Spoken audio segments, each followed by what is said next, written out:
Hello, YouTube. Hi, I'm Joanna DeVoe, the host of the Hippie Witch podcast, popping in here today to talk about shadow work and Marie Kondo's The Life-Changing Magic of Tidying Up. If you are a card-carrying member of the New Age community, you have probably read Marie Kondo's The Life-Changing Magic of Tidying Up. You may even have a copy of it on your bookshelf. If you have not, you probably at least are aware of what it is and the key tenet that people tend to pluck from that book and talk about online, which is a question. It's the question that Marie Kondo has you ask as you are space clearing or decluttering or tidying up your home. And with each item that you encounter in this process, you ask of it, I know you know this. Does it spark joy? Does it spark joy? And just an aside, I have to say I love the title, The Life-Changing Magic of Tidying Up, because magic, hello, hippie witch. I love magic. Magic is change. Change is magic. The definition of magic is creating change in conformity with will. That could be a change of consciousness, which is no small thing. A change in your consciousness changes everything. And decluttering and space clearing, if you have any experience with that, you know that is what it facilitates. So it's appropriate too that she says life-changing. Life-changing. This is certainly a tool for changing your life. I love the question, does it spark joy? And all the credit goes to Marie Kondo for creating that cultural meme. But today I want to take it a step further and ask, what happens if it doesn't spark joy? What if it doesn't spark joy? What if it sparks some other very intense, charged up feeling? So it could just be, it sparks If it's just you can donate the item, throw it in the trash, give it to your neighbor, and be done with it. But if it sparks something else that is not joyful for you, if it sparks anger, if it sparks sadness, if it sparks resentment or anxiety, I think that it is worth taking a pause to explore that more deeply and to do a bit of shadow work. This time of year is my favorite time, one of my favorite times for doing shadow work. I'm a person who follows the wheel of the year. So often, a lot of us that follow the wheel of the year, we do our shadow work around Halloween or Samhain. It's a great time to do that. Some people do it around the dark moon or the new moon. People have their rituals for doing shadow work, and mine is definitely that, but then also around February 2nd, at the top of February, some people celebrate a Sabbat known as Imbolc. Some people call it Candlemas. Others know it as Groundhog Day. And if you are familiar with Groundhog Day, if you're not familiar with Groundhog Day, you should definitely watch the movie with Bill Murray called Groundhog Day, because it's one of the best movies ever created, one of the most amazing screenplays, and one of my personal favorite spiritual teachings, which comes in the most entertaining package to boot. But if you're familiar with Groundhog Day, you know it has everything to do with shadows. It's the time of the year where they pull the infamous groundhog out of the hole, and it's all about whether or not he sees his shadow and how much longer we have to wait till spring. So I like to see the period between Groundhog Day and spring equinox as spring transition. And that to me is a time for doing decluttering, space clearing, tidying up, and shadow work. To do shadow work in conjunction with the decluttering, because these things go together like peanut butter and jelly. Doing shadow work when you're decluttering is basically just doing decluttering with intention. And if you are new to the term, the shadow or shadow work, it's like this. The shadow is a part of you. It's you.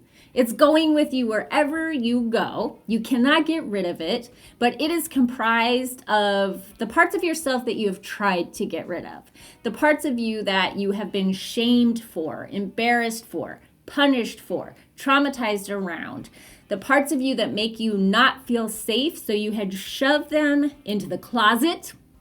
some people call it their closet, like coming out of the closet, or down into the shadows. Shadow work is the work of shining a light in there, seeing what's in there, and then loving it up and integrating it into your personality deliberately and consciously, so that those unconscious patterns and behaviors that are hanging out down in your subconscious awareness, down in the shadows, stop wreaking havoc in your life. Because what you have denied will not be denied, and it will pop up at the most inopportune times.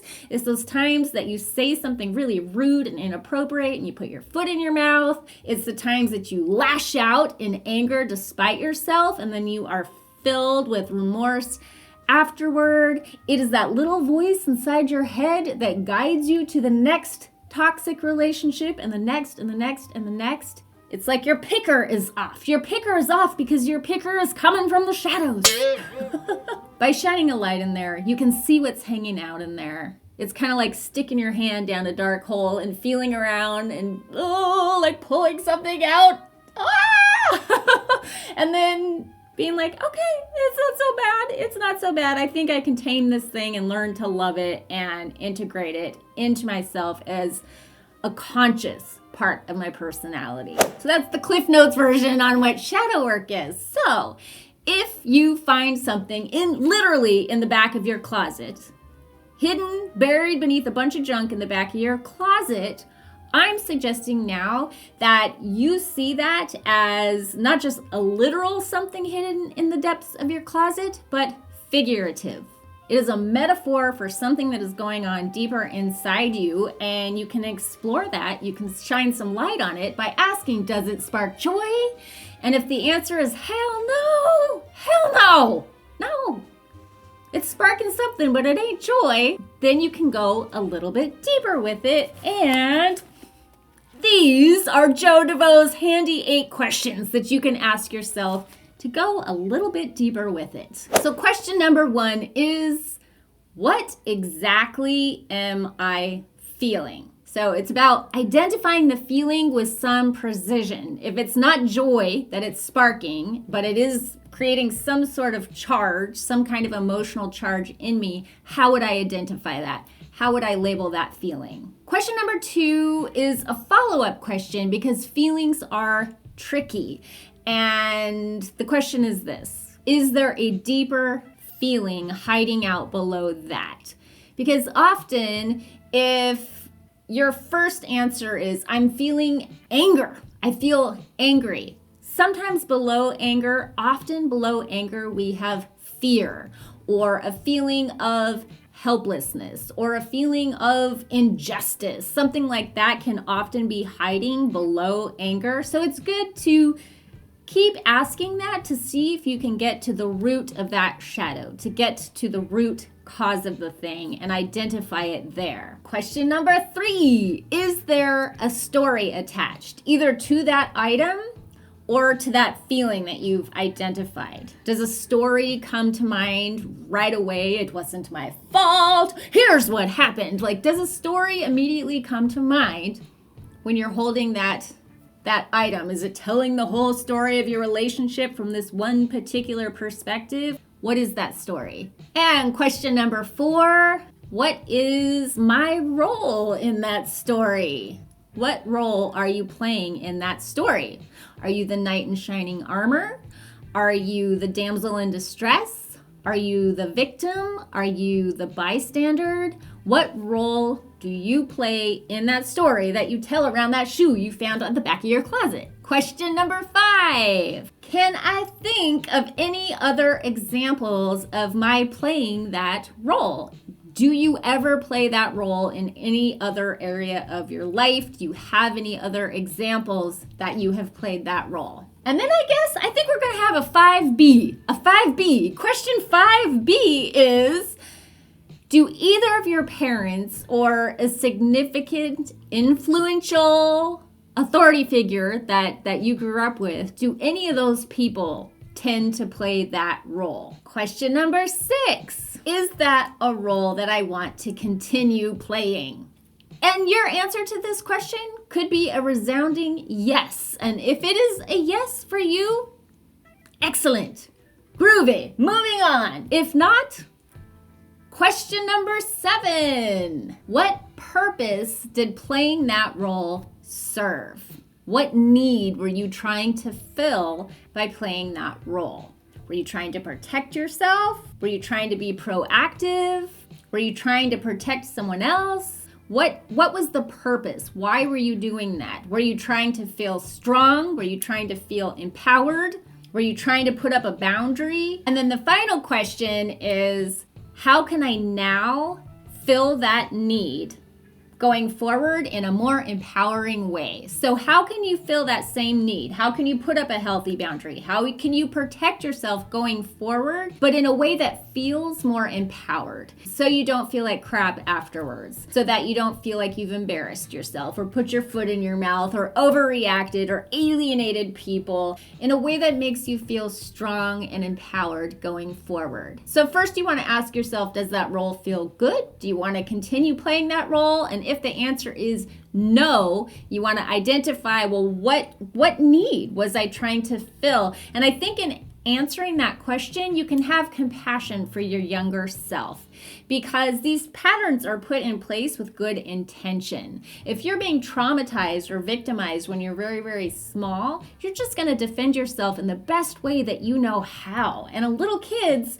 don't have the same maturity that we have now to defend themselves. So patterns are put in place at that age that may have served or may have been intending to serve a certain purpose. And then those become the patterns that follow us throughout life, like shadow patterns, even though they may no longer serve us, or even though we have reached a different level of maturity and there is a better way. So this is a chance to just examine some kind of shadow patterns, shadow behaviors, and transform them into the new role that you want to play. If you like this approach to shadow work, if you like my style and you would like to go further and deeper and do more like this, I actually talk about the shadow all the time here and there on my show and all over the place. But if you want like a concentrated program to do this kind of work, I have created a 6-part audio journey called Shadow Love, Return to the Seat of the Soul. It's very casual, it's very personable, very much like this, but it's an audio journey. So it's a lot like listening to my podcast.